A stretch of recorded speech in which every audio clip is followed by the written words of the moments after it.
If you are looking for a new textbook and you're not sure if Market Leader will be a good choice for your ESL classroom, you've come to the right place. Today, I am going to introduce my honest opinion about the Market Leader 2 textbook. Hi, my name is Megan. I have been an ESL teacher in China for the past 10 years. And if you ask me which textbooks have you used, I will say a million. And if you ask me which textbook do you like, that answer is much, much smaller. But I do love the Market Leader textbooks, and I have been using them for years now. These are one of my go-to textbooks. So today, let me walk you through the Market Leader 2 textbook. I'm going to show you all of the topics that are covered in the textbook. I'm going to actually flip through the pages and show you everything that's inside. I'm going to give you an idea of the level of this book compared to number 3 or number 4, and I'm also going to give you some of my honest opinions about the content and the use of this textbook. If you're looking for the quick answer though, I love it. It's great. First, let me give you just an overview of this series of textbooks. Now, Market Leader is designed as a business English textbook. So if you're just looking for something fun, someone wants to talk about travel, they want to talk about food, maybe this isn't the book for you. But if you are looking for people who want to learn English professionally, maybe they're interested in using English in the workplace, this is an excellent book. I'm a teacher at a university and all of my students are English majors. So this is a great fit for them because it's their major. A lot of them are hoping to use English for, international trade or travel or e-commerce. So this is an excellent choice for them. The book I have might look a little bit different from yours because mine is actually the Chinese version. I won't go into it, but if you want to use a book in China, it has to be rebound and republished by a Chinese publisher. But the content between this book and non-Chinese editions is generally the same, but it will give you a general idea of what is inside. So let me show you each of the topics that are included in the Market Leader 2 book. Chapter 1, careers. Chapter 2, companies. Selling, great ideas, stress, entertaining, new businesses, marketing, planning, managing people, conflict, and products. There are 12 units in this textbook. So for me, this works out really well doing just about one unit per week. However, I have taught this where I made this into 2 lessons per week. It could be broken down even more because there is so much content in this book. So let me give you a general idea of what is inside the book. So if we see on the first page, Unit 1, Careers, we can see a general overview, and this overview is going to be pretty accurate for each chapter. We talk about vocabulary, we talk about discussion, reading, listening, skills, and then there is a case study. I love this book because of the case studies. I cannot wait to show them to you. So I love at the very beginning, we have some discussion questions. I always use these as warm-up questions, icebreaker activities.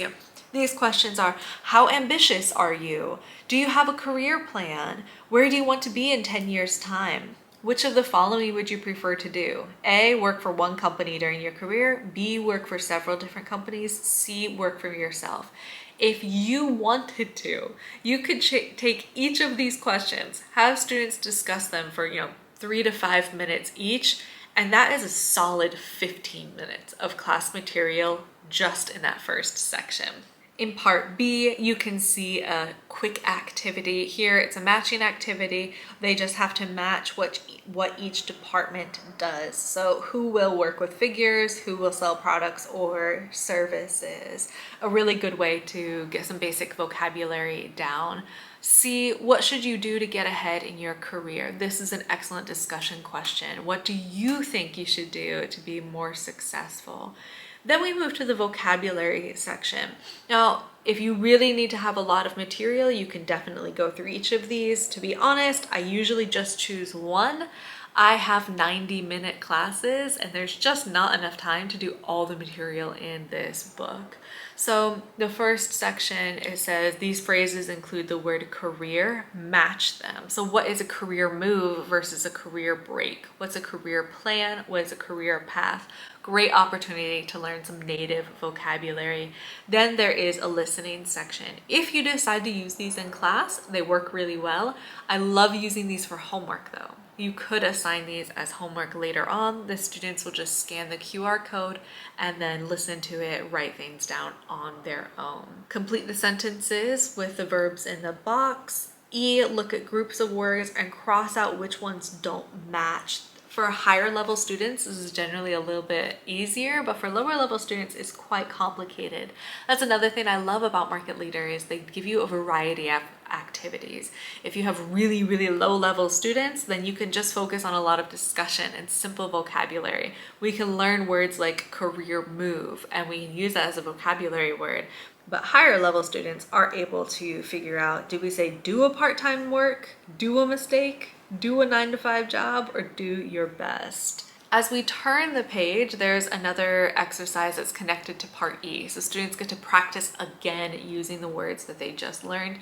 And here's the formal listening section. Again, you can do this in class or you can work on this as homework. One thing I really like about the listening exercises is that they feel like they have been drawn from real interviews. I don't know if they have or not, but often in textbooks, they will have hired actors who come in and read the conversation really clearly and really slowly. And so when they're talking, they say things like, "Hi, Bill, how are you today?"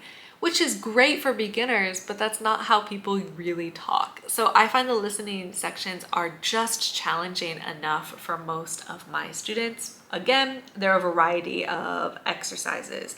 Fill in the blank, answer the questions, and you can also have a discussion afterwards. In part E, it says discuss these questions. Then we move to the reading section. I also love these readings because they are short. A lot of other textbooks have really long reading exercises and it just takes a long time to slug through. But I love that Market Leader's readings are really, really short. And they always give you some discussion questions at the beginning in case you want to discuss a topic before you jump into the reading. A lot of the readings feel very fresh as well. You know, we're talking about social media in this one. This is the Chinese version, so they're talking about Chinese social media, but maybe they're talking about different social media in another version. I often write my own questions if they're not included in the textbook, because sometimes I just want students to focus on different things. A lot of times I will go to the reading to pull my vocabulary words as well, but they do have higher level understanding questions. For example, part C says, choose the best headline, which helps students focus on the main point of the article. So I do like that they don't just have multiple choice questions for the reading, they do have a variety of assignments for that. And then a couple of activities as well after the reading. According to the article, how can social networking sites make or break your career? Great phrase. Make or break your career is such a native phrase. E, in pairs, write a short list of things you should not do on social media. F, should staff be allowed to use social networking sites during the working hours? If we only got this far, I have hours of material that I could go over in class, but we are not done. It keeps going. I love these textbooks. Okay, we turn the page and we have yet another exercise to read. Again, we have a discussion question before we read. In this exercise, after the reading, we are completing the table. C, true or false questions. D, we have another discussion. Imagine a foreign colleague of yours in the UK is going to work or study in China for 2 years. What advice would you give him or her? Then we move to the part of the textbook that I use the least, but if you have lower level students, you might really love using this. This is called the skills section, and this really focuses on the verbs and phrases that we use in our daily life. The reason I don't usually use these is because they're often a little bit more simple for my students. My students are English majors at a university, but if you have lower level students, this would be excellent for it. Another reason I don't always use them is because they're not always connected to the topic.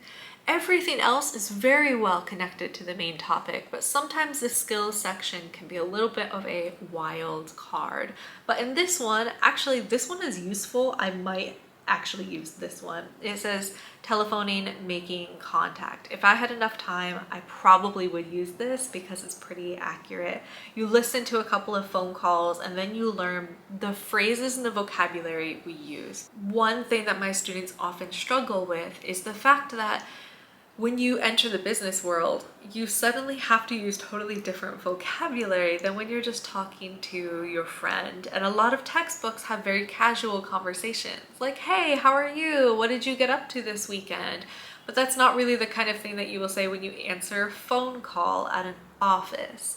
If I'm calling an orthodontist to make an appointment, the vocabulary and phrases I use are going to be very different from if I'm just calling my mom. So I do like that they focus on that a lot. And then they give a list of phrases that are really useful to use at the bottom. And then of course you could have the students role play and make these conversations, which in F there is an example. I also like how they separate these dialogues and these conversations. So student A will turn to page 150, where student B is turning to a totally different page. If we go back to that page, we can see what they are supposed to talk about. So here it says, student A, you work at blah, blah, blah. You receive a call from your colleague. Jamie is not in the office. Take the caller's details and say that Jamie will call him or her back. And student B will see different things on their list. And the reason that's so great is because students don't know what the other one is going to say. Okay, if we turn our page, we get to the very last section of the Market Leader book. And this is my absolute favorite part of this book. I adore the case studies. So what is a case study? If you're not familiar, in the business world or in the law world, they will often give you case studies as a student. You have a chance to see an example of a real life company and brainstorm how you would solve the company's problem. I love doing this with students because at its root, it's a discussion. It's a conversation. Students have to work together and discuss and brainstorm, but they're also using the things that they had just learned in the conversation. So if the topic is about marketing, maybe the case study will be about how to improve a certain company's advertisements. If another section is about HR, they'll give you an HR situation and we have to find the solution. So in this one, our company is called Juice, and we have a ton of information about the company that students will use to make decisions. You know, they're based in Mexico. They sell ready to drink juices. It was originally a Mexican company, but now it's owned by a US company.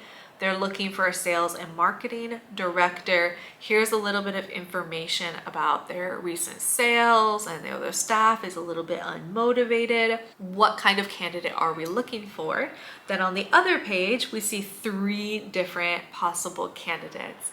And my students love exercises like this one, where they have to choose the best candidate. They always find it really interesting. So they get to choose among these 3 different candidates and they get to discuss the pros and cons of each candidate. And they are talking the whole time, but they're also using the business techniques that they learned. Then at the very end, they always give you a writing exercise as well. And most of the time it's something like an email. So after you've chosen one of the candidates, maybe you will send an email to that candidate telling them that you have accepted them for the job, or maybe you want to have them come back in for a second interview or something like that. The case study for chapter 2 is about how to increase sales at an ice cream company. For number 3, it's about negotiating a partnership agreement between 2 companies. It's just excellent, realistic material that gives a lot of chances for students to talk and discuss. Another thing I love about the Market Leader series is that they will give a revision section. So every couple of chapters, there'll be a special section and they will give 1, 2, 3 extra exercises for each chapter. And this is where I usually go to for my homework because it's just revision. It's just reviewing general things that we learned during the lesson. There's also a whole section about presentations too. So if you want to assign presentations to your students, there are a couple of ideas that you could use for that. I'll be honest, I love these textbooks. Every time the school asks me what textbooks I want to use, I immediately ask, can we use Market Leader? Because I love how much quality content is in this. I mean, I could teach 4 lessons from this. In the past, one semester I taught 6 hours worth for each chapter. There really is so much, and a lot of times you can add to it, you can adjust it. I also really like how customizable it is. Usually one of the reading exercises is more difficult than the other. So if I have a lower level class, I'll choose the easier reading. If I have a higher level class, I'll choose the more difficult one. The vocabulary exercises also have a large range. So lower level students, I'll choose an easier vocabulary exercise. Higher level, you know what I'm talking about. Now, what is the difference between Market Leader 2 and Market Leader 3?